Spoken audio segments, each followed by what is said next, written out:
Ito yung kamalian dati ng mga matatandang nagkakambing pa na halos iisang lahi lang yung ginagamit nila sa pagpapadami ng kambing. Kaya ang nangyayari, paliit ng paliit yung mga native na kambing nila, sa halip na gumanda is lalong pumapangit gawa ng inbreeding nito mga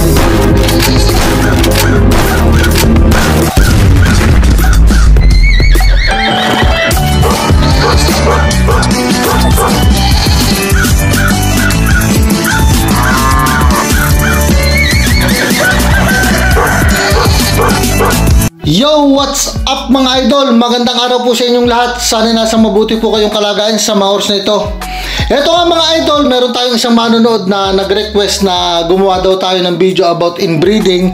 Kung ano po ba yung inbreeding, ano po ang masamang epekto nito sa ating mga alaga, at paano po natin maiiwasan to, at ano po yung mga dapat natin gawin para hindi mangyari sa ating kambingan. At shout out sa iyo idol, Mr. Mark Chris. Siya po ay isa ring OFW na lag nanonood sa atin. Sana idol is mapanood mo yung video natin, at ito nga po yung comment niya dun sa video natin, last video. Boss sir, gawa ka po ng video about inbreeding. Nalilito po kasi ako kung ano ang breeding na yan na sinasabi. Yung inbreeding mga idol is yung pong pag-mate o pagpapasampa ng mga kambing na magkakalahi. Halimbawa, meron po kayong isang barako, tapos yung nanay, yung inahin po nasampahan, tapos yung anak po is pasasampahan nyo ulit dun sa tatay. Yan po is inbreeding, magi-inbreeding po yan. Kumbaga, yung isang lahi po yung ginamit natin. Kung halimbawa naman po na tayo may kambing na nasampahan tapos nanganak yung inahin, tapos maganda yung anak, magkapatid sila, tapos yung barako pong anak is pinasampa mo dun sa inahin, kumbaga pasok pa rin po yun sa inbreeding na tinatawag.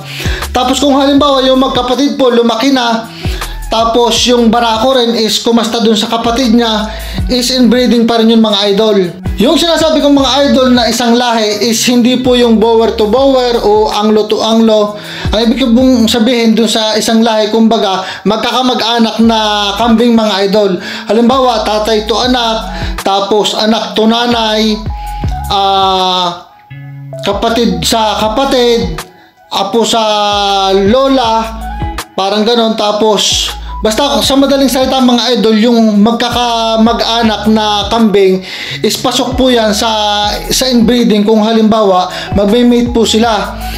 Kaya isa yan mga idol sa mga nagiging dahilan na yung kambing is paliit ng paliit.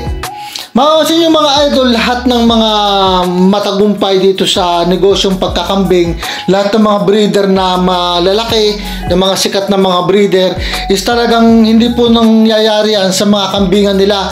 Kasi nga po, alam nila na makakasama yan sa kanilang mga alaga, at kumbaga talagang may masama pong epekto yan.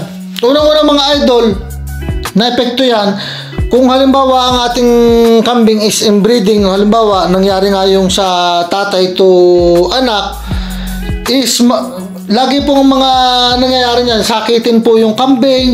Minsan makikita nyo may mga kambing na 6 months na, 7 months na, parang bisiro pa lang, mga butitihin, na talagang hindi po maganda sa ating mga alaga. Kalimitan mga idol dyan, merong halimbawa biglang malaki na, tapos nakakasakit bigla. Yung iba naman sinasabi na okay lang daw yung inbreeding kasi nangyari sa kambing ko, ganan-ganan. Yung anak, sinampahan ng tatay, okay naman yung lumabas. Ito mga idol, yung madagdag ko lang sa tips sa pagbili po ng kambing is kung halimbawa bibili kayo ng kambing, hingin nyo po yung mga picture o kaya yung mga video ng nanay at saka ng tatay. Kasi nga po minsan maganda nga po yung palabas, pero inbreeding ng pala mga idol, na ang pinag-aabutan ng pagbinenta, ang pinag-aabutan yung bumili, yung buyer. Nasa kanya inbreeding na, alam niya na inbreeding, hindi niya sinabi dun sa bumili. Kaya ang nangyayari, pagka halimbawa lahat naman tayo na nabili ng kambing, ang purpose natin dyan, lalo pag magsisimula pa lang, is padamihin. Kaya ang nangyayari, pagka bumili ng kambing, paglabas nung nung napaanak nung bumili is ang papangit nung anak kasi inbreeding pala.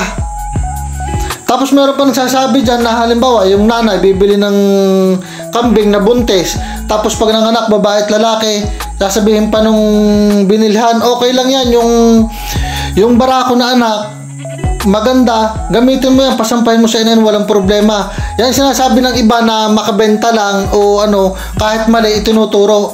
Kaya minsan mga idol, ang pinag-aabutan yung mga baguhan. Kaya maganda na meron tayong kaalaman talaga dito sa kung paano ang tamang pag-aalaga ng kambing. Kasi sabi nga sa inyo mga idol, yung pera hindi natin basta dinadampot yan, napakahirap kitain. Kaya dapat magsimula tayo ng tama, ng maayos, para yung puhunan natin, yung mga plano natin, dire-diretsyong maganda. At isa rin mga idol na epekto niyan, minsan may time na halimbawa bumili tayo ng kambing, nagbi-breed tayo, siyempre gusto nating padamihin. Ang nangyayari, ginawa na natin lahat, pinorgan na natin lahat ng vitamins, ibinili natin ng mga feeds, magandang feeds, nakaramsol pa, tapos naka-molasses, naka-mineral black, lahat ginawa na natin. Pero paglabas ng mga anak is ang papangit. Kasi ngayon yung mga idol, yung inbreeding na tinatawag, may masamang epekto yan. Kung halimbawa, sa unang paggamit ulit nung halimbawa nung tatay dun sa anak is nakapagpalabas pa ng maganda, sa bandang huli mga idol, lalabas niya na talagang pangit yung lalabas at talagang may masamang epekto sa ating mga alaga. Kung lalo na kung halimbawa magbi-breed tayo. Minsan talagang sasabihin, may nagbebenta pa na sasabihin na full blood. Pero hindi nang full blood, mga F3 lang, F4. Pasasampahan sa full blood, paglabas nung anak, minsan may mga batik-batik sa tainga na talagang makikita mo buwang na buwang yung palabas. Kaya mga idol, mag-iingat po tayo. Yung inbreeding talaga is masama ang epekto sa ating mga alaga, kaya huwag na po nating gawin. At kung sa mga seller naman dyan na makabenta lang, huwag naman po sanang ganun, para lalo na sa mga nagsisimula, kawawa naman. Tulungan po natin sila, turuan po natin ng tama para pare-paras tayong magtagumpay dito sa negosyong pinapasok natin. Tunay mga idol na itong inbreeding is may masamang epekto. Kung halimbawa ang kambingan mo is meat type, paano makakapagpalabas ng malalaking kambing kung inbreeding? At kung halimbawa naman dairy type, paano ka makakapagpagatas ng magandang kambing kung inbreeding? Kasi nga po, lalabas yung epekto niyan sa bandang huli. Kaya mga idol, para maiwasan namin yan, ganun po yung ginagawa namin sa aming kambingan. Nakabukod po yung mga barako. Sa edad po kasi na limang buwan ng isang barakong kambing, ng isang barakitok na kambing is nabarokbok na po yan.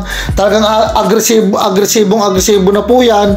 At pwede na po yung makabuntes o sumampa lagi sa inahin niya o dun sa mga kapatid niya. Kaya yan po ang ginagawa namin, nakabukod po yung mga barako dun sa mga babae. At pwede nyo gawin mga idol, kung halimbawa mga kambing nyo is pinapastol nyo o isinusuga nyo, mas maganda mga idol na yung mga barako ibukod nyo talaga. Kung halimbawa alpas yung mga babae na lang, yung mga barako is kumpenyo na lang. Ganyan po ang ginagawa namin sa aming kambingan para maiwasan po namin yung inbreeding. At saka minsan po sa edad po na 5 buwan, after pagkawalay, marunong na kumain yung kambing, yung mga lalaking kambing po namin is binebenta na po namin. Kasi nga po, maaari po yung maging cause ng inbreeding kung halimbawa sa edad na ganun po, kasi is nagsasasampa na po yan o talagang agresibo na po, na baka mamaya makabuntis sa mga kapatid nila, sa nanay nila, is mag-inbreeding po tayo.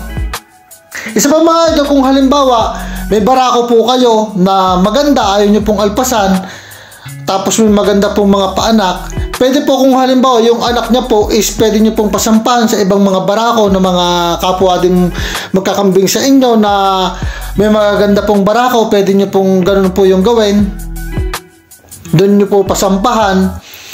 At ang isa pa mga idol, Kaya ang ginagawa din namin is halos taon-taon kami nagpapalit ng magagandang barako para po maiwasan talaga yung inbreeding. Para yung kambing po natin is sa paganda, hindi po dun sa papangit.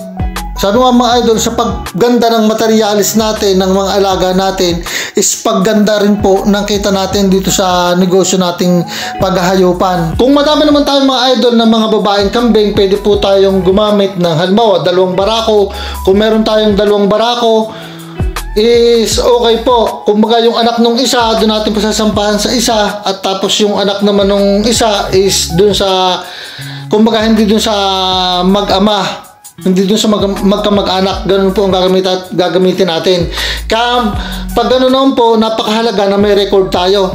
Kaya minsan mga idol, makikita nyo yung may mga kambing na laging may mga AirTag. Yan po yung isa pong sa solusyon ng mga farm para maiwasan po yung inbreeding. Kumbaga yung nakalagay po sa tainga, akala nyo yung arillos lang, akala nyo yung hikaw lang. Yun po yung purpose na para maiwasan po yung inbreeding, dahil talaga pong meron po yung masamang epekto sa ating mga alaga.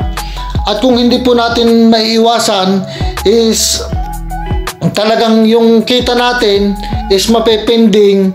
Sayang yung oras at panahon ng pagbibreed natin kung inbreeding lang naman mga idol. Huwag po kayo maniwala doon sa iba na sinasabi na okay lang yan, kahit magkakamag-anak na kambing pasampan, okay lang. Huwag po kayo maniniwala doon, kasi sabi ko po sa inyo, yung mga nagtagumpay po dito sa negosyong ganito, sa gantong paghayop, is yung tama po yung ginagawa nila. At talagang yung kung gusto po nating magtagumpay o umasenso sa at kumita ng malaki dito sa negosyong papasukin natin, is gawin po natin yung tama. Magsimula po tayo ng tama at siguradong magtatagumpay po tayo dito sa negosyong pagkakambing. So mga idol, hanggang dito na po muna tayo. Maraming salamat. Shoutout ulit sa iyo idol, Mr. Mark Chris. Mabuhay ka idol. Ingat ka dyan lagi kung saan ka man naroroon. Please like, comment, and share!